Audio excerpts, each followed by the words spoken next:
Ngijabule kakhulu and bangamukela ngezandla ezishushu and then bangijabulela nabo ngicela ukuthi bayithule. Siphumelele Ndwandwe. Thembelihle Ntshangase. Yes, so bathi ke njengoba ngishilo bafethu ngivunywe yinina and then ngizoletha nazi izinto. So nakho ke ama donation engiwaletha bafethu impahla ngizoyiletha nje la. Ngingathini ke nje ngibonge.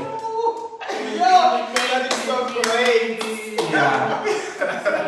Cool, yabona nje izosiza kakhulu ngoba uyabona abantu bethu abaningi uma befika yabo ubaleke ekhaya ngenxa yodlame usuka nje ubaleka nalokho ogqokile so nje kuba abantu abadala nezingane zabo sithola okunye sesithatha okwethu so nje Nkosi yami kukhulu uJehova abusise ngokuphindaphindiwe nje.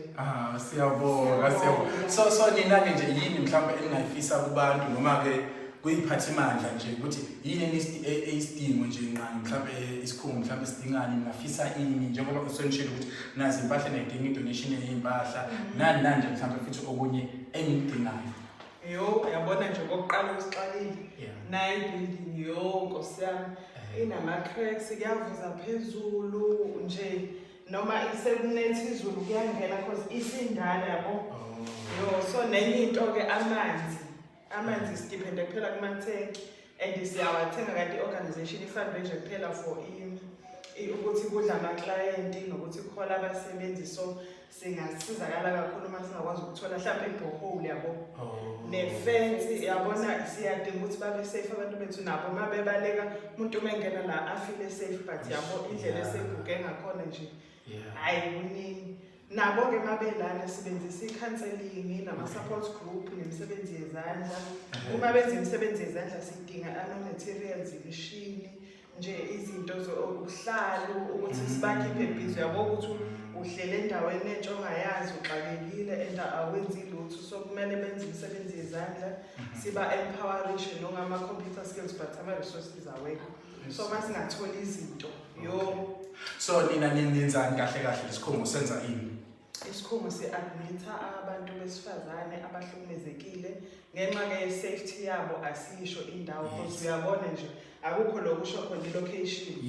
So asisho ukuthi kukuphi sisho nje inamba kuphela njengoba uyibona inamba iyavela it's 0711894288. So umuntu oshayiwe udlame lwasemakhaya ukuhlukumezeka mhlawumbe o-financial abuse, emotional abuse odinga ukudistressa or akanayo indawo yokuthi aphephe ngaleso sikhathi because mhlawumbe omunye kushisa umyeni wakhe or umyeni wakhe umshayile or intimate partner violence sihlala nabantu bethu sithotha sishadile sebeyangixosha lapha emqashweni angisazi ukuthi ngizoya before safety it can even be 1 day up to 6 months depending on i-severity ye-problem yomuntu. Siyamgcina lana sibuka isidingo sakhe uma sesimnikeza social support simyise ku-psychologist and then omunye uthatha akanayo ne-ID siyamisa ku-home affairs simisa nje kuma-services thina adingakalayo because yabo ubaleka uthola ukuthi ingane ibifunda nesikole kuyaphoqa ukuthi ingane ishiye sinobudlelwano obuhle nezikole eziseduzane ingane siyisesikoleni iqhubeke nokufunda othisha bayavuma nje ukuthi bayithathe even part nonyaka sidinga ke nama-uniform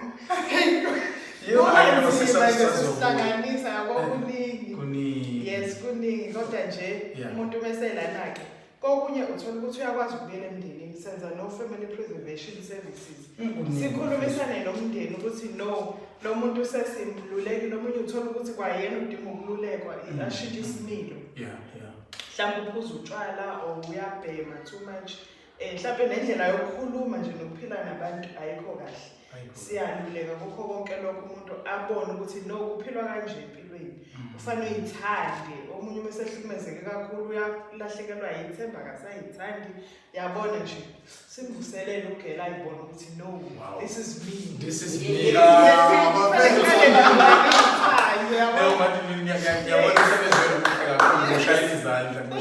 and sisemakhaya obanye badropa out esikoleni Siyamkhuthaza umuntu nokuthi ungaya naka-Abet. Akupheleli la ukuthi ngoba uzosengimdala. Yabo nje bekune-training yamakhompyutha. Khona ukuthi mina ngagcina e-primary ngithi no wena you can do this. Batholile bagraduate-ile bathole iy'tifiketi. Abanye sebayaqasheka sibafundisa ngisho imisebenzi la ikhaya lesikhashana. Yazi ikhaya lethu, bafethu ikhaya lethu lesiphelo sejuba isiphelo.